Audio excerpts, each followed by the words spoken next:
decimal, and you weigh the right things on the right side and the wrong things on the wrong side. Cosine equals 87 divided by 105, the square root of 105. I mean, I can't always be their little girl.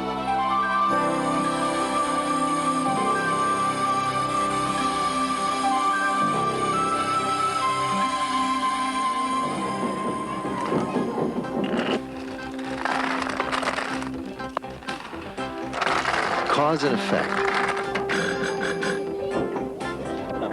Something children understand well as they move from toddlerhood to early childhood. Building on such basic understandings, preschoolers experience a tremendous surge in development from ages 2.5 to 6. No change is so remarkable or fascinating as the growth we see in the preschooler's mind.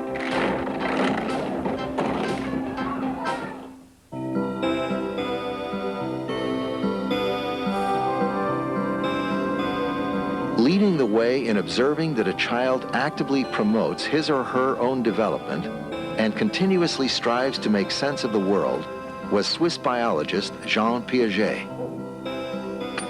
His pioneering studies, begun in the 1920s, were the first to detail a child's cognitive or mental development. Piaget proposed major stages or periods of cognitive development: sensory motor, pre-operational, concrete operational, and formal operational. One of his major findings was to show that it takes a certain number of years during development, anywhere between 5 and 8 or 9 to be approximate, to reach a level of what he called operational or concrete logical thinking. In other words, there's a stage of child development where the child is pre-logical in his reasoning. Piaget was intensely interested in the development of the child's mind. To better understand why children make the mistakes they do in reasoning, he developed cognitive problems or tasks and conducted interviews with children. Which one is the longest? This one. And which one is the shortest? And which one's the middle one?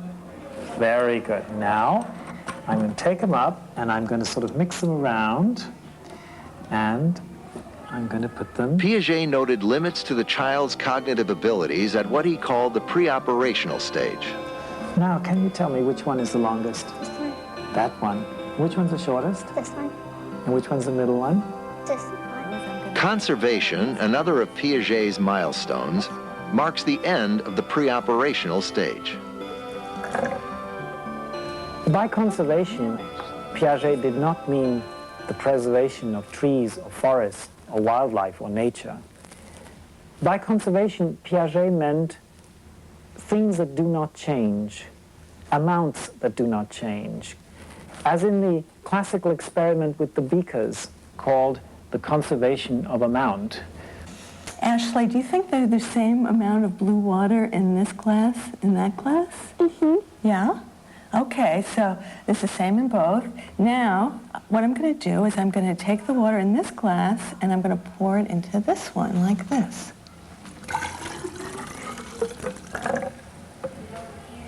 Okay, now Ashley, is there the same amount of water in this one and this one? Or does this one have more water, or does this one have more water? That one. That one what?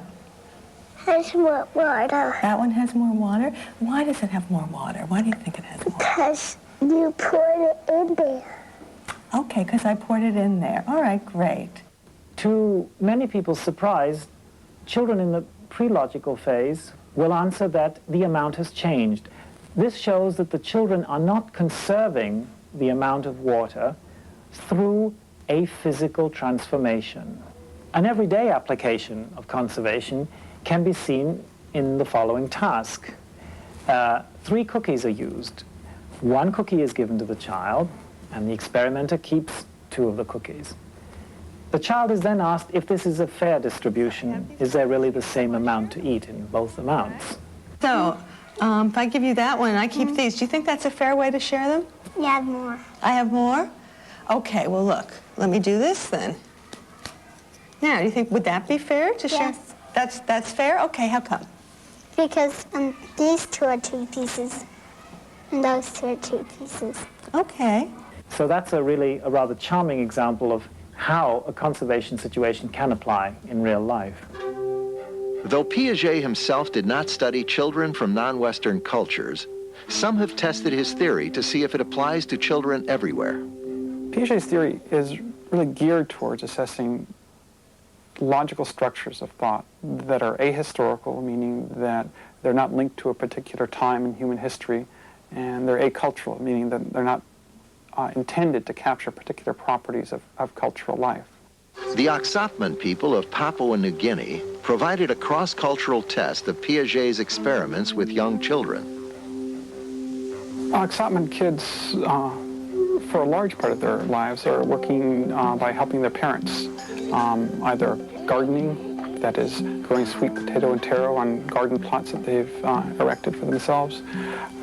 They're also engaged in other kinds of subsistence activities like hunting with bow and arrow in the bush. Clearly, kids are involved in very different kind of activities than our American Western children. To test their cognitive development, both Piagetian tasks and tasks based on the child's culture were used.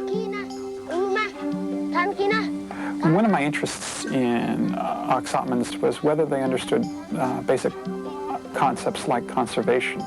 In one way, I used Piaget's traditional length conservation task. He said, first of all, I put them same, and once we straight them out, it's not still the same. But this one is short and this long a little bit. Okay. By and large, the children's performances on the conservation tasks is quite consistent with what you might expect from Piagetian theory. Young children typically gave pre-operational responses. Throughout the 20th century, Piaget's theory and techniques have provided a powerful framework for the study of the child's mental development.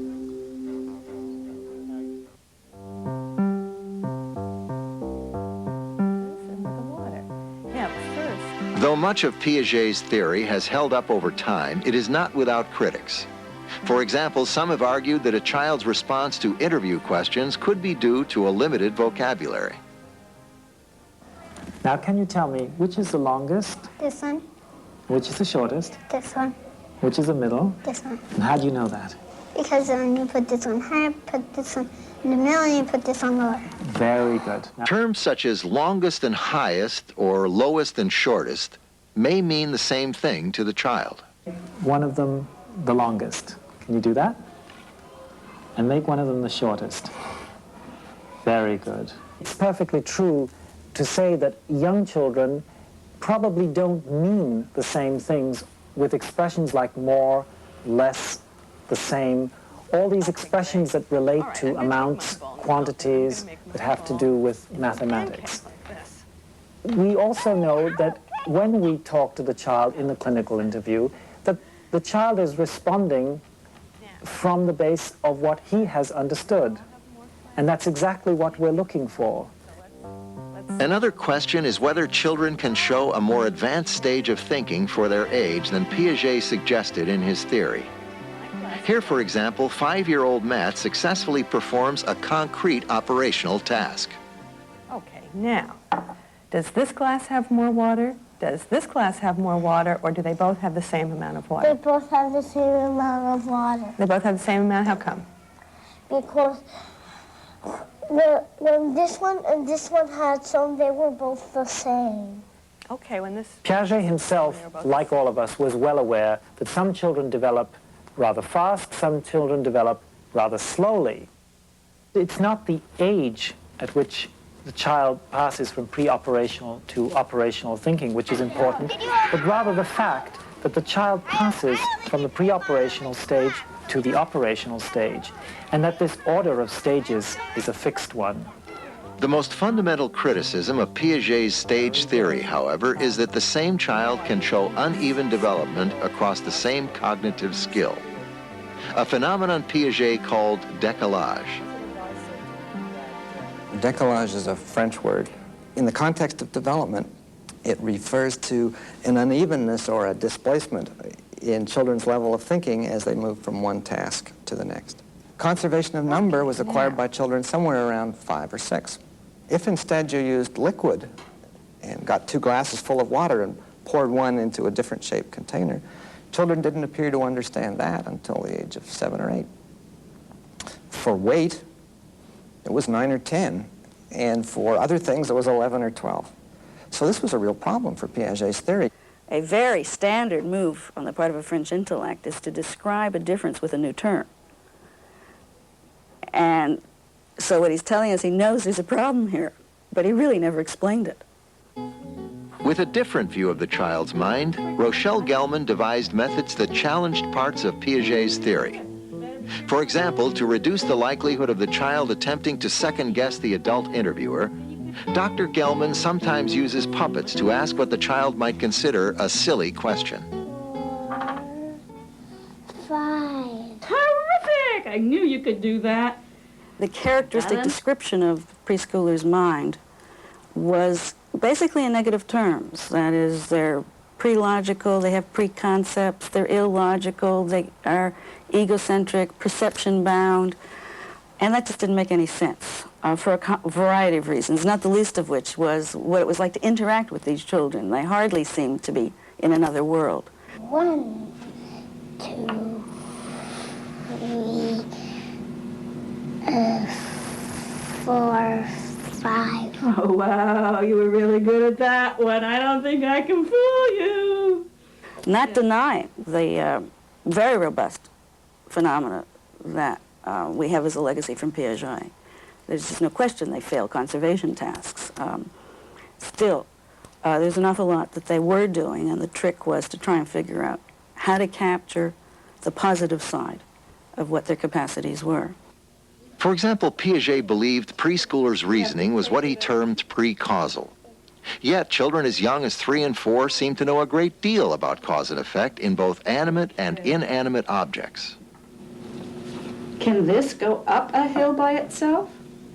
No, you have to push it up a hill. You have to push it up a hill. Could it go down a hill by itself? Yes, Why? because it has wheels. Okay. What we saw was, I thought, an astonishing ability to look at a novel object in a photograph at 3 years of age or 4 years of age and say, yes, that can move itself up and down a hill. Or no, you have to carry it. Some child would say, you know, it has to have some other source deal with this inanimate object. What's really interesting about these is that there's nothing in the photograph that says, hey, I'm an animate object. The information's very subtle, very salient. In fact, very little research has been done on what that information is. More importantly, it's clear that children were interpreting what they looked at in terms of concerns about causality. How come? Because it pushes by its tail. Okay, thank you. You were terrific at that one, too. I don't think we have any more games for you.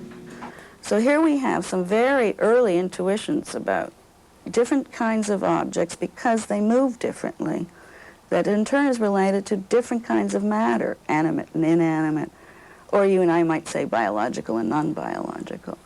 And that's really quite wonderful. While researchers such as Dr. Gelman have challenged Piaget, the broad outline of his theory holds. The problems turn out to be quibbles to some degree, or constructive criticisms, as opposed to arguments that lead us to dismiss Piaget.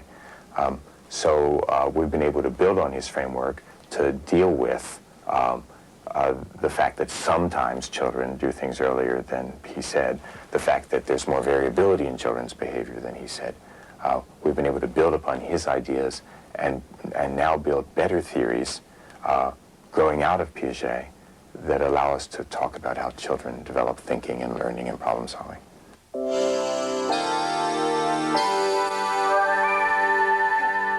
I just want to go in to get out of. No. Keep your mind on your work. You just stay there, you two. I will go in the house and find Something to do. then that... Piaget's views have inspired many to explore how best to nurture learning in early childhood. Not hard at all. The thing that takes 5 Americans seconds is visiting Piaget, asking Piaget questions, almost always asked him the same question, so that it came to be known as the American question. How can we speed up development?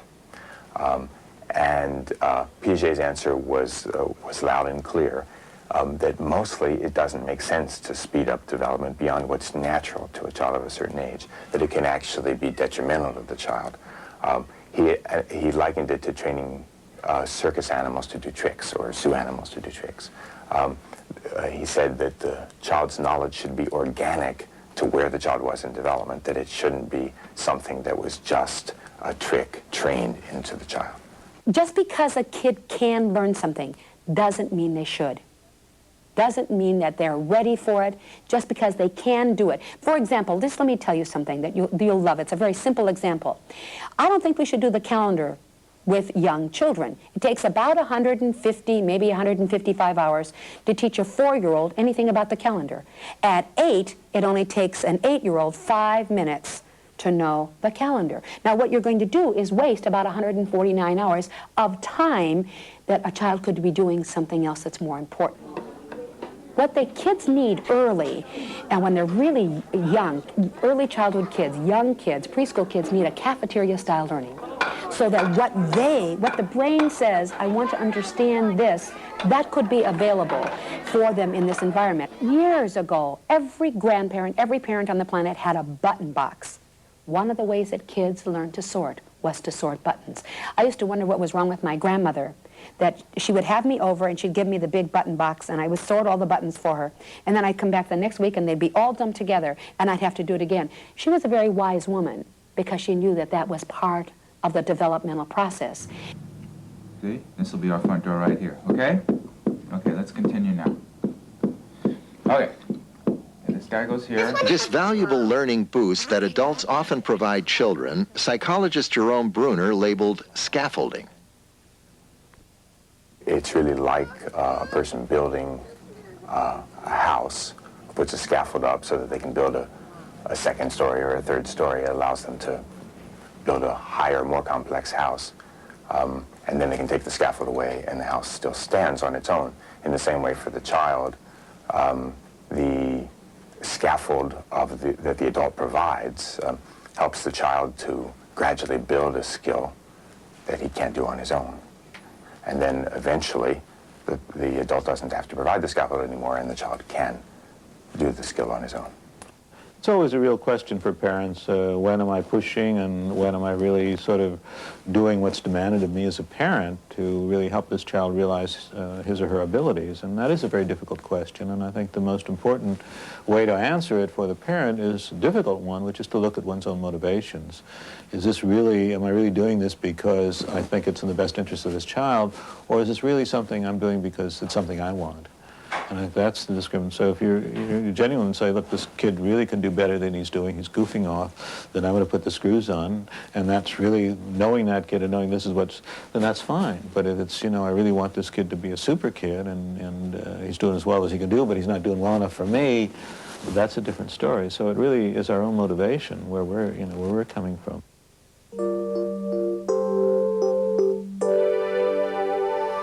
Once there was this tiger, and I don't know how it happened, but it climbed into this enormous teapot on the shelf of this lady's house.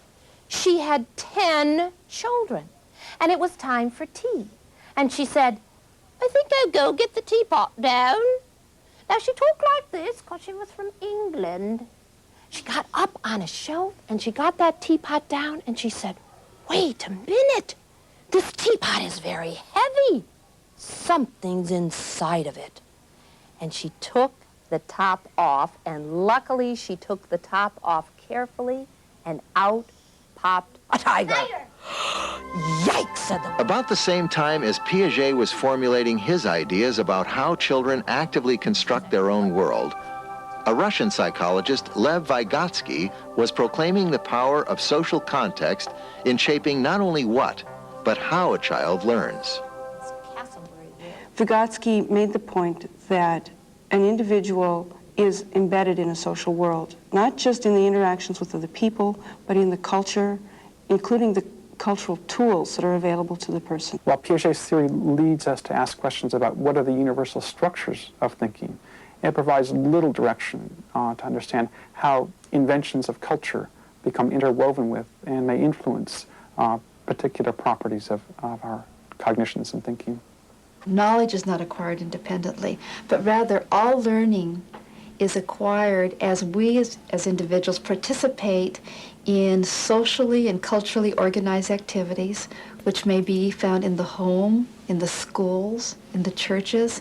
Whatever the socially constructed activity is, we learn and we acquire knowledge by participating and interacting with others, in particular more knowledgeable others. And that more knowledgeable other may be a peer, a sibling, a teacher, an adult. And it is from those interactions that we acquire knowledge about the world around us. So the rooster went outside and looked around and found an amazing thing. The rooster found a button that looked like this. But inside the button, there was a diamond worth a lot of money. The rooster grabbed the diamond and said, "I've got something." And the old woman said, "Great." But just as she was about to take the diamond out of the rooster's mouth, the mean, mean king came by. They start out with lots of support from the social environment, their parents, their siblings, the tools that are available. Gradually, they learn to do things more individually. So it's a theory that really focuses on the social and cultural and historical context of individual development. Piaget starts out with the child as an independent learner. Vygotsky starts out with the child as a dependent learner, moving to independence at a second stage. Then the question arises, well, who is right, Vygotsky or Piaget? I would say they're both right. That which kind of learning takes place is a question of the culture, and even within a culture, it's a question of the task. I think that you're more likely to see Piagetian discovery where the consequences of errors are not life-threatening, are not serious. You're more likely to see Vygotskyan scaffolding where the consequences of errors are life-threatening. You and Mommy are going to cross the street, hon. I want you to keep a hold of my hand, and I don't want you to run out in front of me. We have to look both ways before We're not going to let the child learn about the danger of being run over through trial and error. There's going to be a lot of scaffolding, a lot of help. We're going to be darn sure that the child has internalized the rules before we let the child do it by themselves. So in that situation, Vygotsky presents a more accurate view of the learning process in something like imaginative play, where there are no consequences because it's all fantasy of mistakes. We're going to allow plenty of trial and error, plenty of discovery.